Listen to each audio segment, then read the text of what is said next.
Hi, everyone. Welcome back to Old Time Rock and Roll. I'm your host, David Tear, where I've been featuring my personal top 3,000 songs of the rock era from 1954 to 1999. Today I'm up to song number 2938, and that one is Ain't Love a Bitch by Rod Stewart. Um, this was his second hit from his number one album entitled Blondes Having More Fun that was released in the fall of 1978. That one had number one, very big song for him called Do You Think I'm Sexy? Number one song from 1979. And the follow up was Ain't Love a Bitch. This one, that only went to number 22. But I think it's a good song. And by the way, there's only two songs on my list that feature bitch in the title. Maybe you can guess what the other one is. It's coming up.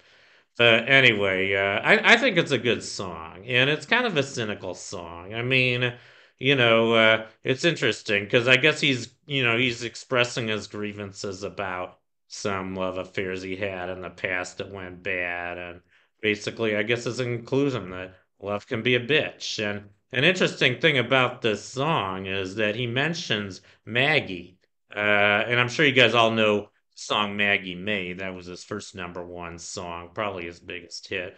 That came out in 1971.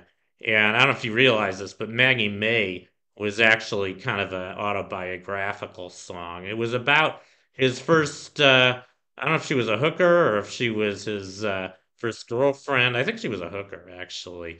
But when he was 17 years old, that was when I think he lost his virginity. And I don't think her real name was Maggie. But if you've heard the song, you've heard his complaints about Maggie in the song, whoever it was he lost his virginity to. Kind of messed up his life. And, that's what the song Maggie May is all about. And he mentions her again in Ain't Love a Bitch, which I think is kind of interesting. I don't know very many songs that mention previous songs by the same artist. The Beatles had a few.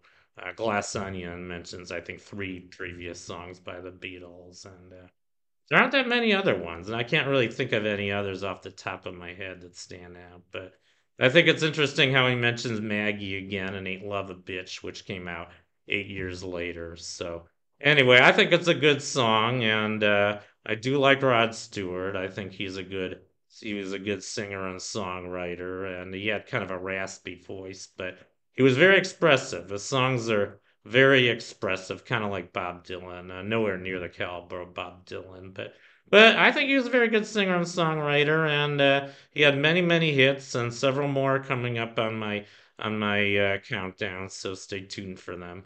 Anyway, that's my profile on "Ain't Love a Bitch" by Rod Stewart. I hope you enjoyed it, and I'll see you next time.